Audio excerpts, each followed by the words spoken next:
Bismillahirrahmanirrahim. Assalamualaikum warahmatullahi wabarakatuh.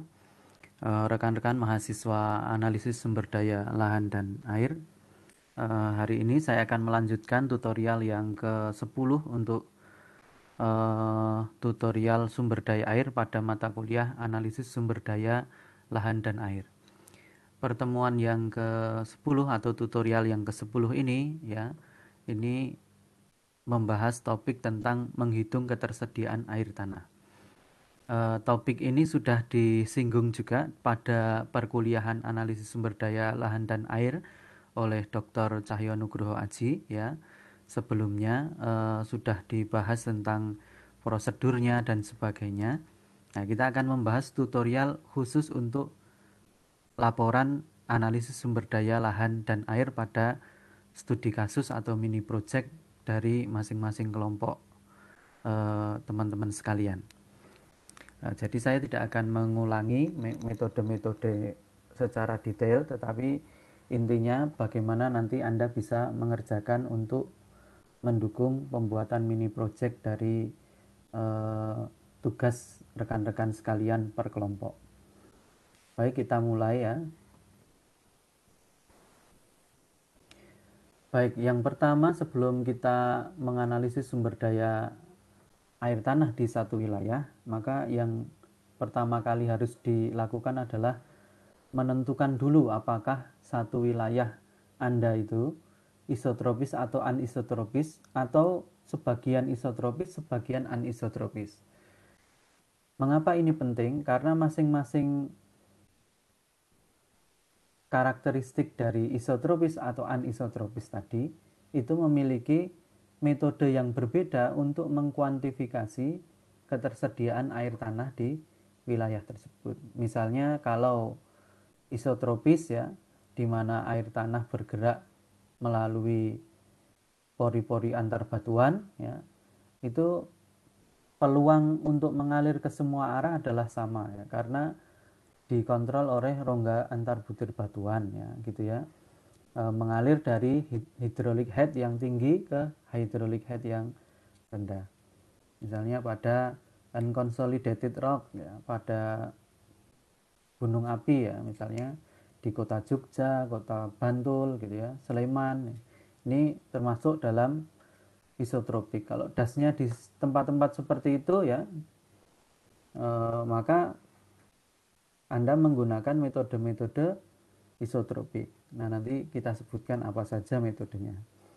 Nah, kalau wilayah Anda terdiri dari wilayah yang anisotropik yang dikontrol oleh porositas sekunder, yakni porositas yang terbentuk setelah batuan itu terbentuk ya. Kalau porositas primer kan batu porositasnya terbentuk bersamaan dengan batuan itu terbentuk. Misalnya ketika material lahar mengendap, pada saat proses pengendapan tadi terjadi proses litifikasi, di situ juga terbentuk rongga-rongga antar butir batuan yang membentuk porositas, permeabilitas gitu ya.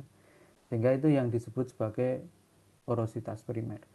Tapi kalau kawasan berbatuan gamping misalnya terendapkan, kemudian terlitifikasi, kemudian setelah membentuk batuan terangkat ya, kemudian mengalami proses pelarutan, maka kemudian terbentuk lorong-lorong pelarutan, baik ukurannya kecil atau kita sebut sebagai fracture atau fisur ya, kemudian terbentuk lagi lebih besar membentuk konduit atau lorong-lorong yang ukurannya lebih dari 10 mm. Nah, ini lorong-lorong ini bersifat acak sehingga menyebabkan metode kuantifikasi air tanahnya akan berbeda gitu, dibandingkan dengan tadi yang dikontrol oleh rongga antar butir batuan yang kesempatan mengalir ke semua arah adalah sama. Tapi kalau pada wilayah yang anisotropis, misalnya pada batuan gamping, kemudian pada batuan-batuan beku ya, yang dia dikontrol oleh retakan-retakan gitu ya, selama proses pembekuan misalnya ada retakan-retakan, kemudian ada gaya-gaya tektonik, gaya-gaya yang lain yang bisa menyebabkan terjadinya retakan-retakan yang lebih besar, maka nanti dia akan membentuk karakteristik anisotropik. Maka nanti metode yang digunakan untuk analisis ketersediaan air tanahnya akan berbeda dengan metode yang digunakan untuk menentukan potensi air tanah pada sistem isotropis. Baik. Nah, pada sistem isotropis, perhitungan potensi air tanah itu dapat dilakukan dengan menggunakan metode potensi air tanah statis. Ya, Anda sudah diajari kemarin oleh Dr. Cahyo Nugroho Haji, metode statis itu dianggap bahwa aquifer itu menjadi satu ruangan tertentu yang menyimpan air, ya. Nanti volume aquifernya berapa dikalikan specific yield, jadi berapa persen air yang bisa diambil dari satu aquifer itu nanti dinyatakan dalam specific yield, kemudian dikalikan luas dari aquifer yang Anda kaji dikalikan ketebalannya. Nah, kemudian bisa juga dihitung dengan potensi dinamis, yakni memperhitungkan debit air tanah, misalnya menggunakan flownet gitu ya. Kemudian bisa dihitung hasil amannya, jadi pemompaan, ya, dilakukan pemompaan dan sebagainya. Itu bisa dihitung hasil amannya berapa. Kemudian ya ini dengan flownet, ya, tadi yang dinamis misalnya tadi. Kemudian Richard method atau RC method ini menggunakan SNI bisa, menggunakan penelitian-penelitian yang ada juga bisa. Ini juga bisa digunakan dengan cara menghitung fluktuasi air tanah tahunan, ya. Jadi fluktuasi air tanah tahunannya berapa, ya, kemudian dikalikan luas dari aquifer yang dikaji, itu juga dianggap sebagai jumlah Richardnya. Jadi Richardnya berapa sama dengan ketersediaan air tanahnya. Misalnya juga bisa dihitung dengan jumlah hujannya sekian dikalikan koefisien Richard dari masing-masing batuan. Ini juga bisa seperti pada SNI Neraca Sumber Daya Air Spasial tahun 2002 itu menggunakan itu, metode yang menggunakan curah hujan dan jenis batuan, di mana masing-masing jenis batuan itu sudah diteliti sebelumnya memiliki persen Richard itu berapa. Jadi dari hujan yang jatuh misalnya 100 itu yang jadi air tanah berapa persen gitu ya. Kebalikannya dari koefisien runoff. Kemudian bisa juga dengan metode yang lain, misalnya chlorine budget, ya, metode untuk menghitung Richard, ya. Dan metode-metode yang lain, ya. Jadi misalnya metode neraca air, ya, nanti dari hujannya berapa dikurangi aliran, ya, dikurangi lagi dengan evapotranspirasi, maka akan diperoleh nilai Richardnya, misalnya seperti itu. Atau menghitung dimensi aquifer secara langsung, kemudian melakukan uji pompa, kemudian dilakukan perhitungan, nanti ketemu potensi air tanah statis ataupun dinamis. Kemudian pada sistem anisotropis, metode yang digunakan yang paling rinci adalah dengan menghitung debit yang keluar dari mata air dan sungai bawah tanah, dari semuanya di sensus, kemudian dari semua mata air atau keluaran dari sistem hidrogeologi atau dari aquifer itu berupa mata air atau sungai bawah tanah yang muncul ke permukaan berupa resurgence. Nah, itu nanti dihitung debitnya berapa secara rinci, ya. Kemudian nanti total yang keluar itu berarti sama dengan potensi air tanahnya. Hanya saja potensi air tanahnya, ya, dalam satu wilayah, ya, itu dianggap sama nilainya 1 gitu ya. Tapi pada kenyataannya itu hanya ditemukan pada titik-titik tertentu atau pada lorong bawah tanah, mata air gitu ya. Tidak pada satu wilayah. Misalnya kawasan Kars Gunung Sewu punya sungai bawah tanah Bribin Baron, ya. Potensinya ya di sepanjang sungai dan di mata air Baron saja gitu ya. Pada wilayah yang terliput di dalam sungai bawah cekungan drainase Karsnya itu ya pada kenyataannya kering, walaupun kalau dihitung potensinya besar. Nah ini kalau dari sisi spasial punya kelemahan seperti itu. Kemudian di kawasan yang anisotropis itu juga bisa dihitung dengan menghitung Richard atau RC method, ya, bisa dengan menggunakan metode APLIS ya untuk kawasan Kars misalnya.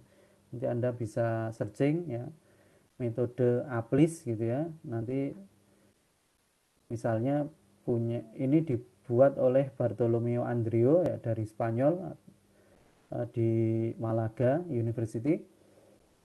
Nanti saya juga pernah mencoba, jadi nanti Anda bisa mencari misalnya metode APLIS Gunung Sewu gitu atau APLIS Ahmad Cahyadi, itu pasti muncul di Google nanti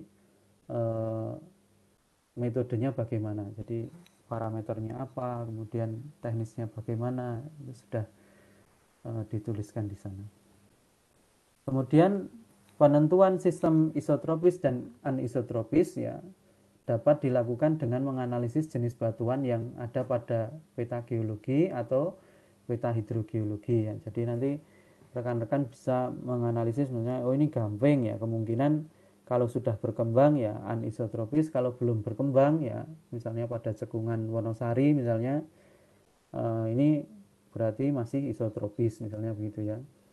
Kemudian oh ini batuan intrusif ya, kalau intrusif ya anisotropis, umumnya ya air tanah ya masuk melalui retakan-retakan. Kemudian lava misalnya, kalau lava dia impermeable kecuali pada retakan-retakan, maka nanti masuknya anisotropik. Aluvial, walau aluvial isotropis misalnya. Nah itu nanti dari situ. Nah kemudian pembuatan peta tentatif selain berdasarkan pada jenis batuan ya dapat juga menggunakan peta bentuk lahan, karena dalam peta bentuk lahan ada informasi jenis batuan ya, jenis batuan. Nah, sehingga Anda kalau sudah membuat peta bentuk lahan atau peta unit lahan ya mestinya, kalau unit lahan tidak mesti punya data batuan ya, karena unit lahan disusun atas karakteristik khusus. Boleh dengan tanah saja, boleh dengan lereng saja, boleh dengan morfologi atau yang lainnya gitu ya.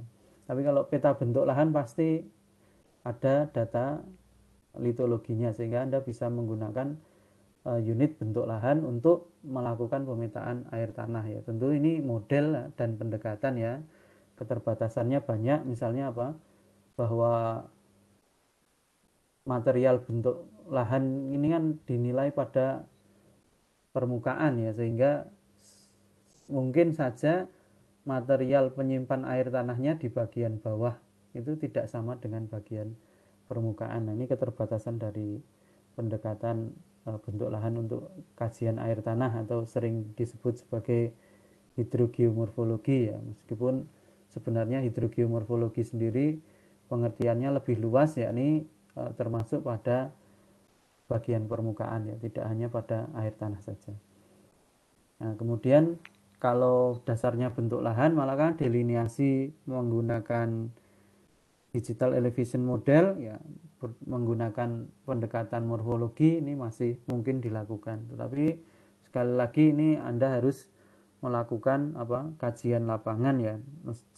Seharusnya seperti itu karena semuanya adalah model. Ini contoh saja. Nah, kalau kita membagi ada basal hill slope kompleks ya, kemudian ada talus kompleks, teras kompleks, dan floodplain kompleks. Nah, ini kita tahu bahwa yang basal hill slope kompleks ya, ini nanti anisotropik.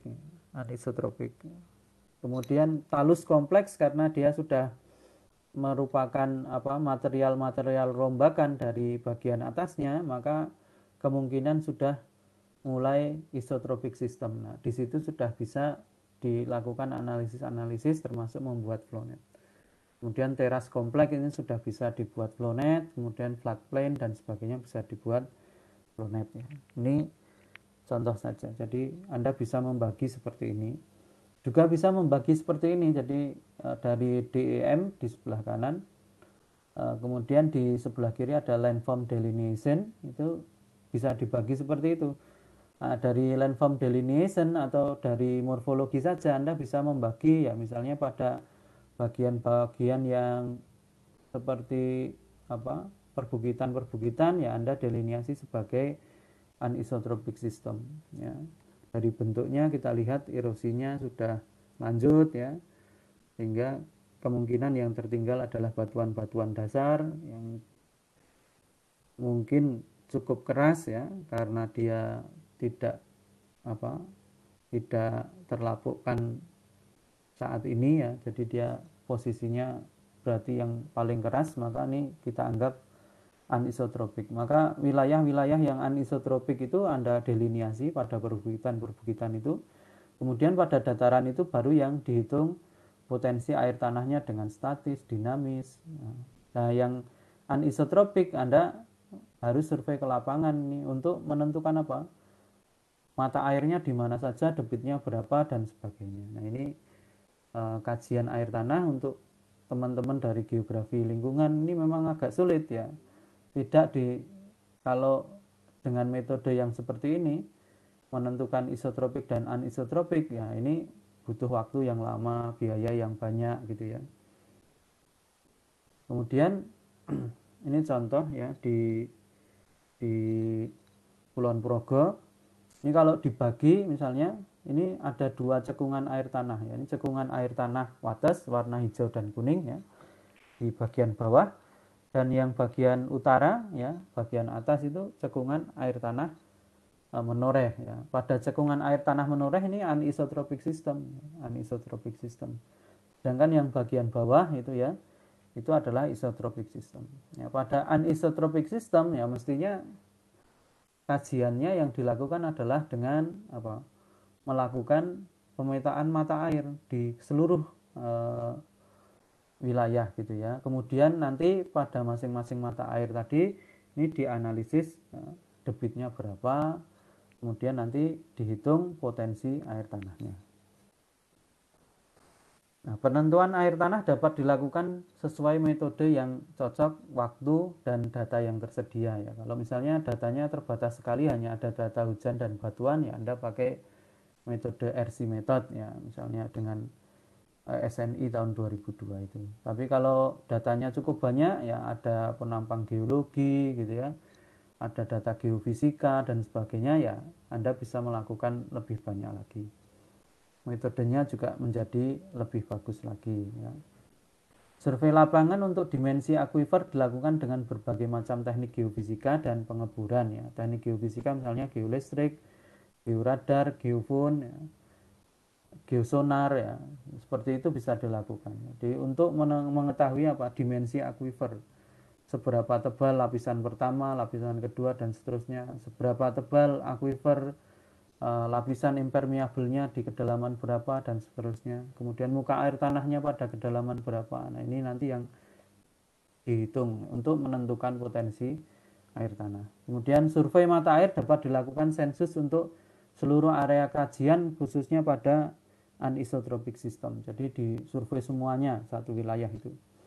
Kemudian pada sungai bawah tanah dan mata air, ya, itu hasil yang paling tepat untuk menentukan berapa sumber daya air tanahnya, ya, dengan memasang pencatat tinggi muka air, ya. Dicatat secara real time, kemudian dievaluasi minimal 1 tahun, ya, sebagai satu siklus hidrologi, ya, musim kemarau dan musim penghujan. Jadi mulai dari awal musim penghujan sampai dengan awal musim penghujan tahun berikutnya, artinya sampai akhir dari musim kemaraunya. Jadi nanti kita tahu mulai dari inputnya berapa, kemudian yang dirilis berapa, ya.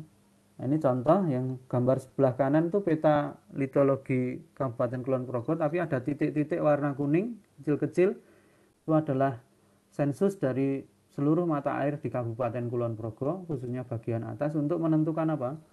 Potensi air tanahnya itu seberapa gitu, ya. Kemudian yang sebelah kiri itu ada peta mata air yang titik-titik warna biru, kemudian ada titik warna merah itu water level logger, ya, yang dipasang oleh teman-teman dari Kars Student Forum dan kelompok studi Kars Fakultas Geografi. Ini juga sudah menghasilkan banyak sarjana dan master, ya, di sini. Teman-teman kakak angkatan Anda ini sudah banyak sekali yang melakukan penelitian di sini ya, dengan pencatatan data logger pada setidaknya 3 lokasi ya, pada mata air Anjani, mata air Mudal, dan Gua Kiskendo ya. Ya, ini dicatat secara detail ya, per 30 menit atau per 10 menit atau per 15 menit gitu ya. Kemudian dianalisis selama setahun itu potensinya berapa. Nah, ini contoh pencatatan pada mata air Mudal dan Gua Anjani ya. Ini yang data warna hijau itu debitnya, yang warna merah itu yang sebelah kanan itu adalah curah hujannya. Jadi nanti diketahui gitu ya. Nah, kalau Anda melakukan survei satu mata air ya atau sungai bawah tanah hanya sekali ya, Anda bisa dapat yang paling tinggi atau mungkin bisa di paling tengah atau yang di paling kecil gitu. Nah, ini tidak benar-benar menggambarkan potensi air tanahnya. Sehingga ya memang dalam analisis potensi sumber daya air tanah itu menjadi sulit dan harus lama ya datanya, sehingga memang data yang seperti ini menurut saya di Indonesia masih kurang banyak ya. Sehingga untuk analisis ini yang serinci ini agak sulit dilakukan ya. Caranya bagaimana ya, kalau Anda membutuhkan ya paling tidak bersabar selama 1 tahun melakukan pencatatan seperti itu ya. Ya, tapi kalau untuk asla kan ini tidak mungkin ya, waktunya hanya 5 minggu ya. Sehingga metode ini tidak digunakan pada perkuliahan ini. Atau kalau misalnya bisa pun mungkin ya menggunakan data sekunder yang sudah dikumpulkan oleh rekan-rekan kakak angkatan Anda yang sudah lulus. Baik, yang digunakan pada mata kuliah ini adalah metode perhitungan Richard ya. Kemarin sudah disinggung oleh Dr. Cahyo Nugroho Aji ya, ada SNI tahun 2002 tentang penyusunan neraca sumber daya bagian 1. Kemarin saya jelaskan kalau penyusunan neraca sumber daya itu ada 4 ya, salah satunya adalah neraca sumber daya air spasial. Nah, rumusnya potensi air tanah ya selama 1 tahun ya misalnya itu adalah imbuhan curah hujan selama 1 tahun berapa. Anda kemarin sudah membuat peta isohyat, tentu nanti hasilnya adalah peluang 80% dan 60% ya. Kemudian dikalikan luas area kajian ya dari teman-teman sekalian. Kemudian dikalikan dengan imbuhan air hujan yang menjadi air tanah, RC-nya berapa, itu berdasarkan pada penelitian terdahulu atau pada SNI ini.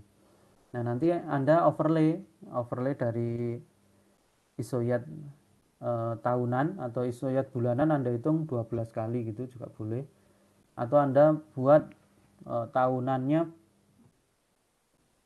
berapa gitu ya dari masing-masing stasiun, kemudian dibuat isoyat, kemudian di overlay dengan jenis batuan, nanti ketemu masing-masing batuan itu nilai H-nya ya pada masing-masing poligon. Nanti Anda jumlahkan semuanya menjadi potensi air tanah di das Anda gitu ya. Nah, ini contoh di SNI hanya dibagi menjadi 4 ya, ini volcanic region ya, ini untuk gunung api yang masih aktif seperti Merapi, Merbabu, kemudian yang kuarter lah, umurnya kuarter gitu ya.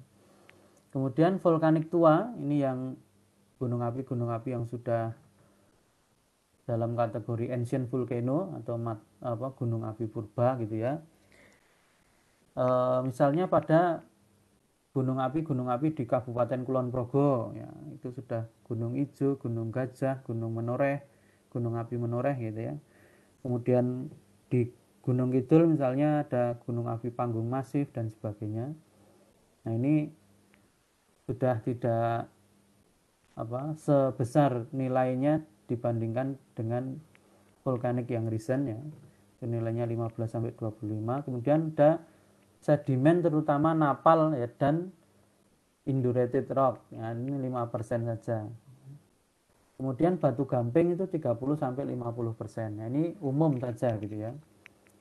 Ada juga dari penelitian yang lain, misalnya endapan aluvial, misalnya Anda nanti kajian di pantai utara, misalnya ada endapan aluvial di dekat pantai misalnya, itu 60%. Kemudian endapan piroklastik tidak padu ya, misalnya pada hasil letusan gunung api yang masih muda gitu ya, itu 70. Kalau lava 20%. Endapan piroklastik tersementasi, breksi, ya, konglomerat ya, itu 40%.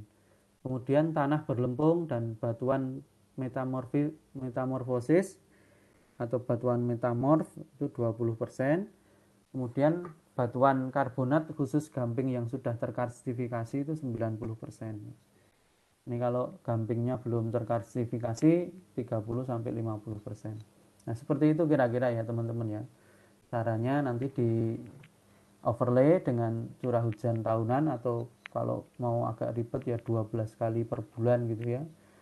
Kemudian dijumlahkan keseluruhannya menjadi potensi air tanah di das Anda.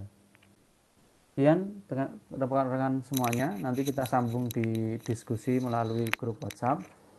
Terima kasih ya. Ini sudah minggu yang hampir terakhir ya.